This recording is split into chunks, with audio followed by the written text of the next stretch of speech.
Bling 4 feat Gemma Griffiths, Vana Venyu. In this one, they are addressing social issues that are happening in the society right now. Issues such as gender-based violence, rape, drug abuse, early child marriages. They are trying to paint a picture, depicting a picture in Whittingham society, which is also good.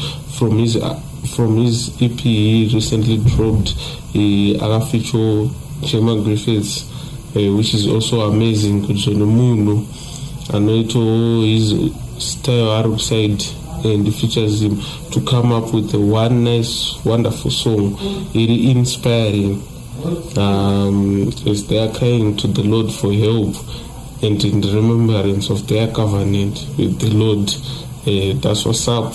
Do nyaya irongota wana Bling 4 pavana venyu featuring Gemma